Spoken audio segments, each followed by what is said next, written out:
it's Mrs. Lamando again, back to read The Wild Robot Escapes. We left off with Roz telling Jad and Jaya the truth about Brightbill and actually meeting them. We mentioned that our next chapter is called The Allies, and we'll see who Roz's ally is. Jaya and Jad would do anything to have their own mother back, so they understood how happy Brightbill and Roz must have felt in that moment. But they also understood that this happy moment couldn't last forever. Brightbill couldn't live on the farm, and Roz couldn't be her true self around their father. Life seemed so unfair. The children knew what needed to happen. Roz, you need to go home, said Jaya. You need to be with your family and your friends on your island, said Jad. I wish I could go home, but your father would never allow it, said Roz. Just run away, said the girl. I ran away once. It was very easy. Then I started to feel hungry, so I came home and made myself a sandwich. Running away might be easy for you, not for me. Your father can track my movements. If he sees me trying to escape, he will think I am defective. He will send me to be destroyed. An uncomfortable question popped into Jaya's mind.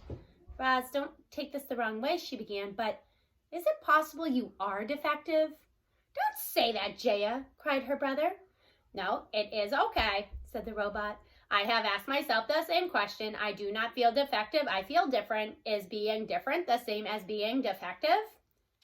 I don't think so, said Jaya, or else we're all a little defective. You saved my life. Now I'm going to save yours, said Jad, with a look of determination in his eyes. I know you can only access farming information, Roz, so let us handle the research. There has to be a way for you to safely escape, but we'll need to figure out a plan. The robot exchanged a few animal words with her son. Then she said to the children, Brightbill must soon lead his flock back to the wintering grounds. However, he can return here in the spring. The boy slowly nodded. We should have you ready by then. The girl looked concerned. Roz, even if you safely escape from the farm, how will you get to your island? Leave that to Brightbill and me, said the robot. Together we will find our way home. I have faith in the two of you. I have faith in the two of us. Chapter 40. The Instincts. The next few days were a blur. Roz rushed through her daily tasks so she could have more time with the flock. The geese talked about Chit-Chat the squirrel and the beaver family and the other animals on the island. Roz talked about the robot factory, the Sharifs, and life on the farm. But the geese were always aware of their instincts, calling them back to the warm wintering grounds, and when they awoke one morning to find the countryside dusted with snow, they knew it was time to go. By some miracle, Roz and Brightbill had been reunited, and now they had to say goodbye again. The flock stood in the pasture with Roz as the children in the herd looked on. Brightbill fluttered up to his mother's shoulder and wrapped his wings around her face. I'll return in the spring, said the goose, and then you and I are going to find our way home. Please be careful, said the robot. I do not want to lose you again. We'll keep your son out of trouble, squawked Loudwing with a smile. The geese waved goodbye to Roz and their new farm friends. Then Brightbill shook his tail feathers, beat his wings, and let his flock fly into the sky.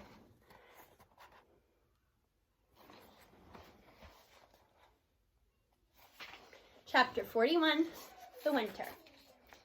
When Roz lived on the island, winter seemed like one long, cruel blizzard.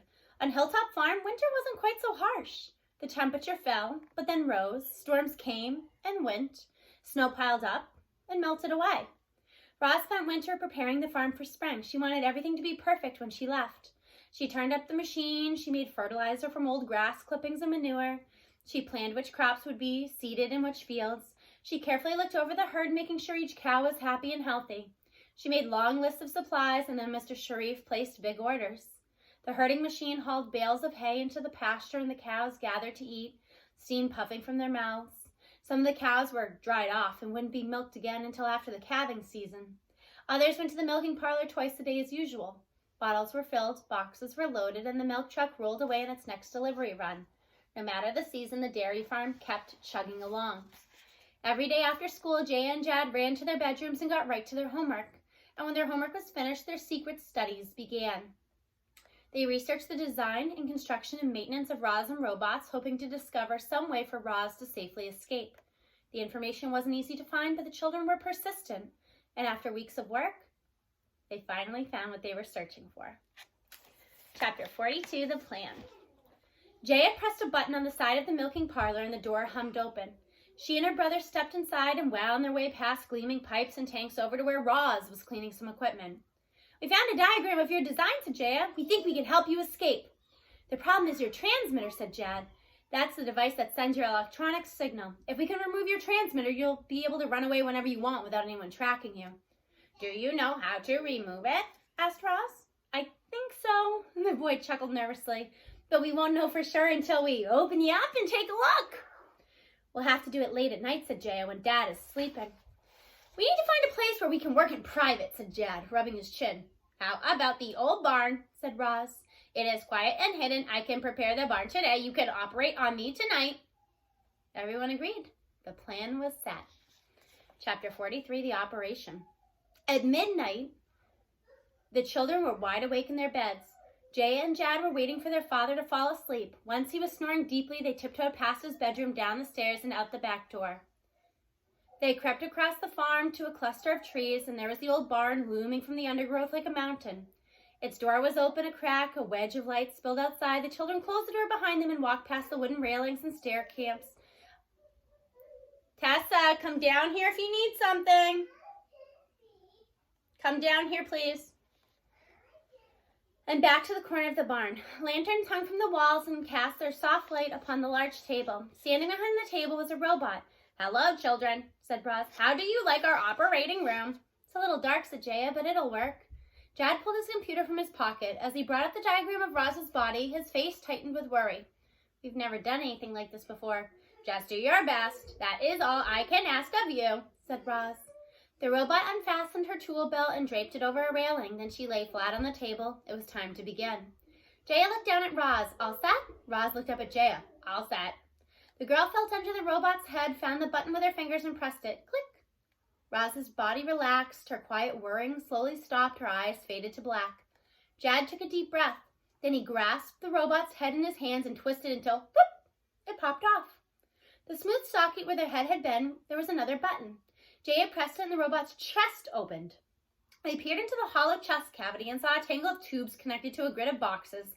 These were the robot's electronic organs. "That's the transmitter," said Jad, pointing. The children reached into the robot's chest, carefully removed a box and tube, and then set them on the table. "That was easy," said Jaya, smiling. "Actually, I think this is the transmitter over here," said Jad, and he removed another box. Then Jaya removed another tube. The boy checked his computer and said, "I think I might have this backward." A bead of sweat rolled down his forehead as he removed another box. "Wait, I think we should start over." Jaya nudged her brother out of the way and started plugging parts back into the robot's chest. "You're doing it wrong." Jad nudged his sister out of the way and started removing parts again. "I don't know about you, reader, but I'm a little confused." So were the children. Pretty soon, Roz's internal parts were strewn across the table and nobody knew where anything was supposed to go. "Why did you remove so many boxes?" yelled Jaya. "Why did you remove so many boxes?" yelled Jad. The siblings argued for a while. Then they sat quietly for a while. So here we have Roz all taken apart on the operating table in the old barn. The children were tired and cranky and afraid they'd never get Roz working again. Jaya slumped against the table and looked up at the ceiling. Then her eyes drifted to the lanterns glowing dimly above, and then she had an idea. She climbed onto a wooden railing, grabbed one of the lanterns from its hook, and climbed back down. When she held the lantern close to Roz's body, Jad noticed there were different numbers lightly etched into each of the internal parts. Now things were starting to make sense. The children quickly removed the correct box and tube and then put the robot back together and they turned her on. Click! Roz's body tensed. Her quiet whirring slowly started. Her eyes began to glow, but she didn't say a word.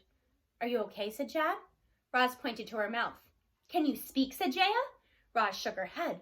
"She can't speak," cried the boy. "We must have put something back in the wrong place." Click!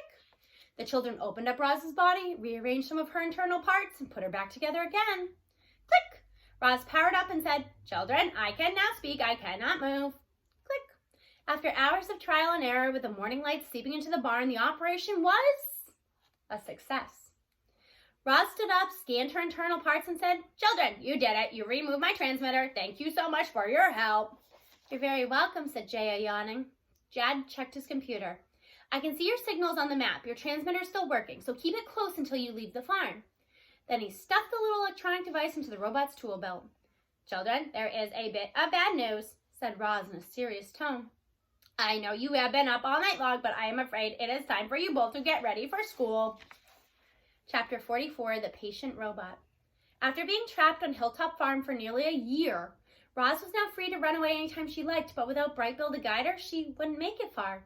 So the robot patiently waited for spring to come, for her son to return so they could begin their long journey home together.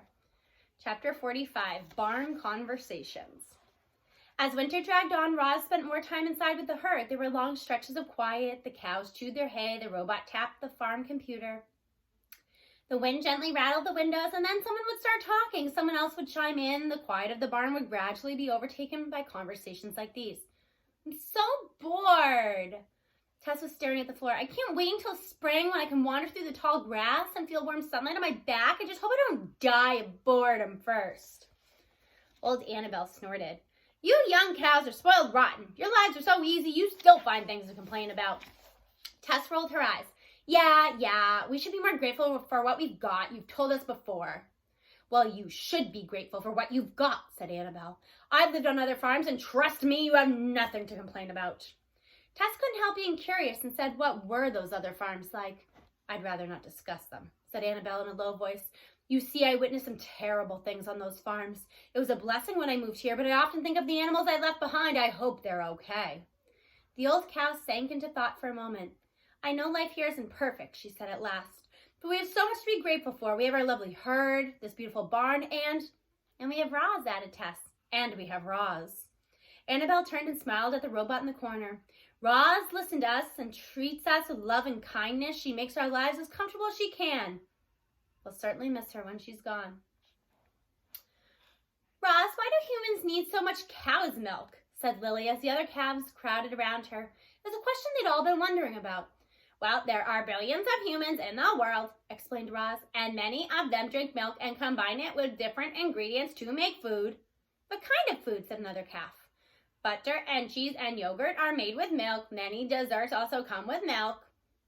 What's a dessert? Said someone. A dessert is a sweet food eaten at the end of a meal. Popular desserts include cake and custard and ice cream. This only raised more questions. What is cake? What's custard? What's ice cream? Roz tried her best to explain these foods to the cows, but it wasn't easy. After all, the robot couldn't even perform a simple act of eating. How could she possibly describe the flavors and sensations of tasting delicious desserts? Lily interrupted. Just tell me this, Roz. When we're older, will our milk be used to make desserts? Yes, said the robot. The calves smiled. They trotted away, happy in knowledge that someday they're going to bring sweet and delicious things into the world.